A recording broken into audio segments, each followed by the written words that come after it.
지금 최저임금은 경제 상황에 맞게 낮출 필요가 있다고 생각합니다.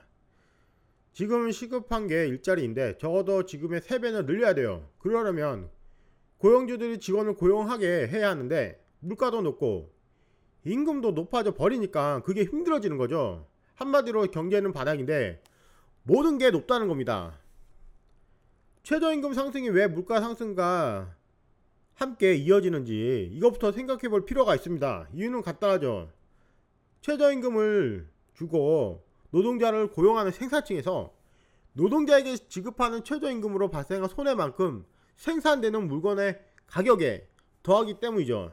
그런데 문제는 최초 생산 단계부터 우리가 구매하는 단계로 올 때까지 많은 중간 단계를 거치면서 얼마 안 되는 최저임금 상승도 전체적으로 보면 큰 물가 상승을 가져온다는 겁니다. 그래서 최저임금을 올리면 물가는 항상 같이 상승될 수밖에 없고 단 30원을 올려도 실제로 우리가 구입하는 단계까지 올 때는 최초 30원에서 몇 배로 가격이 상승하게 될 겁니다. 예를 들어서 종이 한 장 가격을 10원에 생산한다고 합시다. 그걸 10원에 생산해서 도매업자에게 이동합니다. 도매업자는 종이에 자신의 이익을 추가할 겁니다. 10원의 이익을 추가했다고 하면 종이는 20원이 되는 겁니다. 다시 도매해서 상점이나 문구점으로 종이는 이동합니다. 상점이나 문구점에서 20원의 도매로 가져온 종이는 다시 자신들의 이익을 더할 겁니다.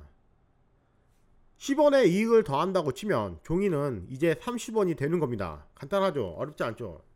30원이라는 가격에 문구점에 도착한 종이는 다시 자신들의 이익을 더합니다. 문구점은 이익을 10원을 잡고 종이는 40원에 여러분에게 다시 팔립니다. 자, 그런데 문제는 30원에 구입한 종이는 다시 여러분에게 도착해서 한 번 더 재가공을 거칩니다. 가공을 끝낸 종이는 다시 한번 20원의 이익을 더해 마지막 구매자에게 가는 겁니다. 이렇게 보면 왜 최저임금이 물가 상승과 함께 이어지는지 왜 당연한 건지 알겠죠?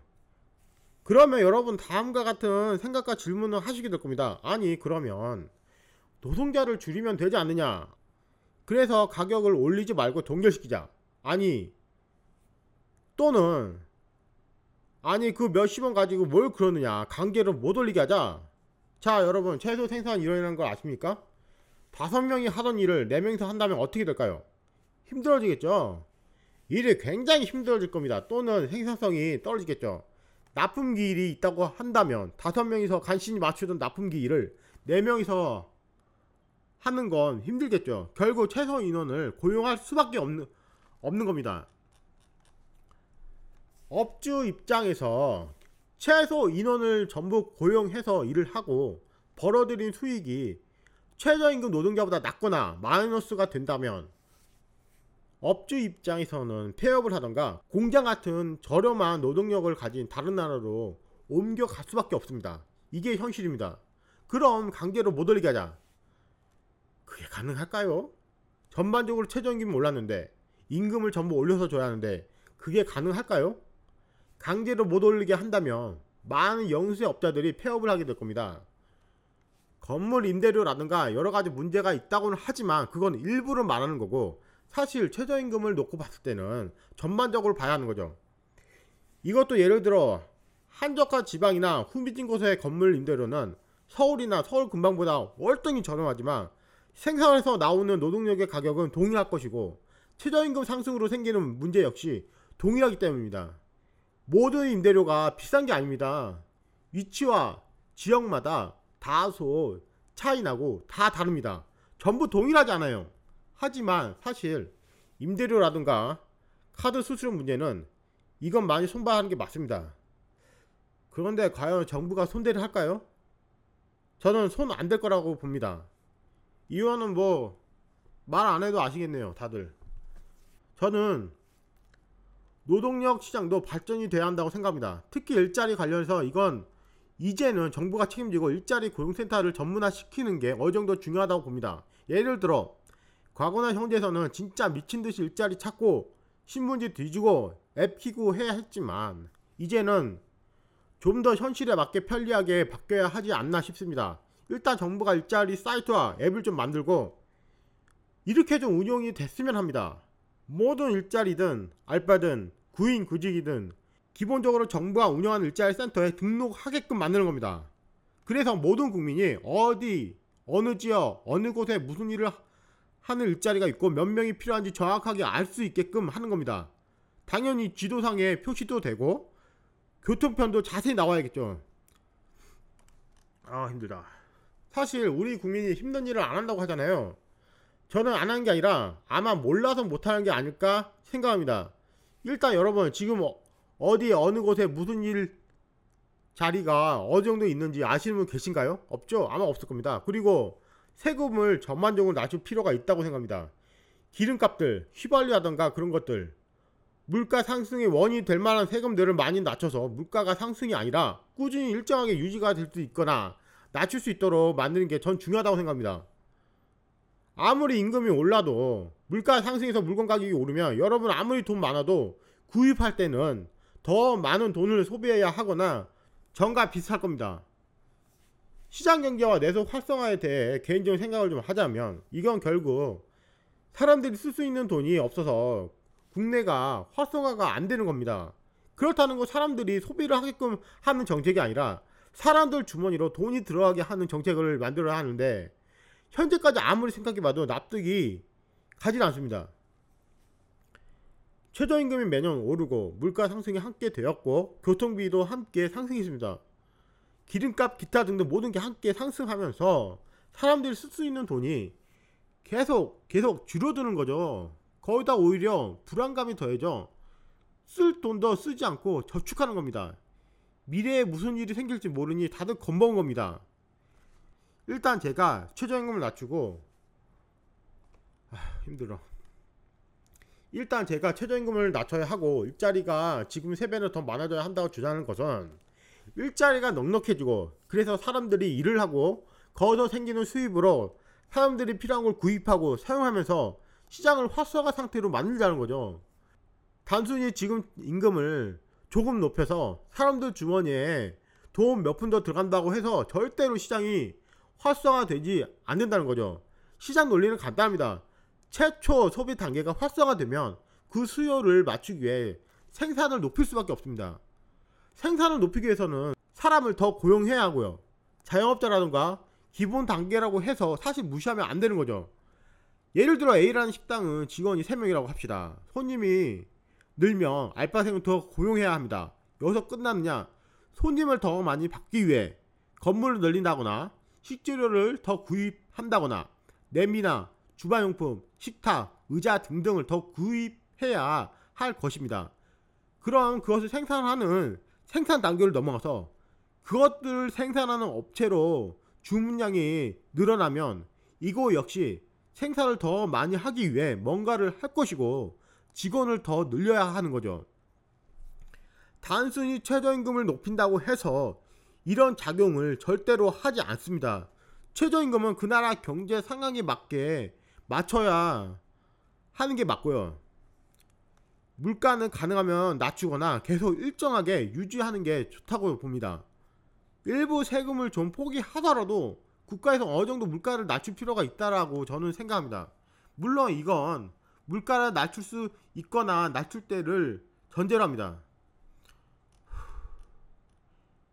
그리고 교통개혁도 필요합니다. 사람이 돈을 벌고 쓰고 하는 가정 중에 아니 교통비를 대부분 소진해 버리면 시장이 풀릴 수 있는 돈은 적어질 수밖에 없습니다. 그래서 교통이용 비용과 그것과 함께 기름값을 함께 낮춰주는 게 좋지 않을까 생각합니다. 아무리 많이 벌어도 쓸 수 있는 돈이 적어지면 그만큼 시장에 풀리는 돈이 줄게 될 것이고 그러면 경제 활성화가 될 수 없겠죠.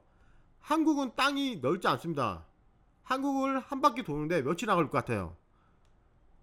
오토바이 타고 그 CC 100이랑 높은 거 다 타고 이틀이면 될 겁니다. 땅이 넓지 않고 교통이 발달된 것을 국가에서 충분히 이용하면 좋을 거라고 생각합니다. 휘발유 등유 이런 것들 제가 알기로는 여기에 세금이 엄청 많이 붙는다고 해요. 사실 이거 어떻게 해서라도 세금을 최소화 시켜야 합니다. 정부가 직접 나서서 최대한 낮춰야 한다고 생각합니다. 여기서 물가 상승이 많이 된다고 저는 생각하고요. 이것만 줄여도 어느 정도 물가가 낮아지지 않을까 생각해 봅니다. 이유는 교통비라던가 물류 이동 비용도 여기서 많이 판금 날 것이고 이것저것 중간에서 발생하는 비용이 많을 거잖아요. 어쨌든 그래요. 또 다른 건 국민들이 국내 경제 방법에서 국제 경쟁으로 갈 수 있는 방법이 절실히 필요합니다. 이걸 국가가 안 하고 있습니다. 예를 들어 해외에서는 우리 정통 공예품을 좋아하는 분들이 있을 수도 있는 거고 국가에서 전문가들이 아마존 같은 사이트를 만들고 관리를 하는데 그냥 그런 사이트가 아니라 우리 한글로 등록하고 판매를 하지만 다른 나라 사람들은 자신들의 언어로 편하게 주문하고 택배 접수 가능하도록 바꿔야 합니다. 이게 왜 중요하냐? 한글은 뛰어난 언어입니다. 그러나 전 세계 사람들이 사용하는 건 아니기 때문에 사용되어 있어서 한계가 있을 수밖에 없습니다. 그래서 그런 부분들을 극복하기 위해서는 전문적인 시스템이 만들어져서 한국에서 누구나 쉽고 편하게 등록하고 판매하고 관리할 수 있지만 전 세계 사람들 역시 편하고 쉽게 물건을 자신의 나라 언어로 구입할 수 있는 전문적인 시스템이 필요합니다. 그래서 국내 시장이라는 한정된 공간에서만 우리가 바라볼 게 아니라 더 넓은 시장으로 가서 수입과 수출을 하고 많은 새로운 일자리와 기타 등등 많은 걸 창출하는 게 중요하다고 생각합니다. 예를 들어 미국에서 한국 사이트에서 닭백숙을 시킨다고 하면 한국에서 택배를 보낼 수도 있는 거고 영국에서 한국 삼성제품 주문한다면 한국에서 보낼 수도 있는 거고 아니겠습니까? 한국 시장은 경쟁 구도를 전부 국내로만 보는 경향이 많습니다. 전 세계 시장이 어마어마한데 그걸 다 버리고 너도 나도 국내에서만 서로 헐뜯고 싸우고 있어요. 이거 진짜 한심한 거거든요. 이게 언어의 한계입니다. 영국이든 미국이든 유럽 쪽은 전부 기본 영어로 구입하고 판매하고 많은 게 가능합니다. 중국과 대만 기타 등등 많은 쪽은 기본 중국어로 가능할 거고요. 그런데 한국은 아니란 말입니다. 아무리 뛰어난 언어라도 한계가 있다면 그 한계 부분에서 해결할 방법을 찾는 게 중요하죠. 그런데 문제는 그걸 안 해요. 국가가 그걸 안 합니다. 맨날 뉴스 나와서 하는 건 권력 다툼이나 하고 있고 더러운 짓거리나 하고 있고 정말 한심하죠. 대통령이라 뽑아놨는데 지들 주머니 채우기 바쁘고 국가가 손 놓고 지들 권력 다툼이나 하고 있고 서로 돌봐주면서 뇌물이나 주고받는 사이 우리는 다른 나라에 밀려서 갈수록 힘들어지고 있습니다. 이 상태로 가면 언젠가 중국에도 밀릴 겁니다. 중국 시장에서 만약 복제품을 떠나서 현재는 부품을 생산만을 하고 있는데 완제품을 생산하게 된다면 우리는 피해가 어마어마할 겁니다. 지금 전반적으로 국내 상황이 안 좋습니다. 기술에는 한계가 있고 그 기술 한계를 표현할 때에 예를 들어 1부터 5까지 있다고 치고 3부터 품질이 평범하지만 전반적으로 내구성과 품질이 좋다면 3까지만 기술이 도달해도 저는 기술 한계라고 생각합니다.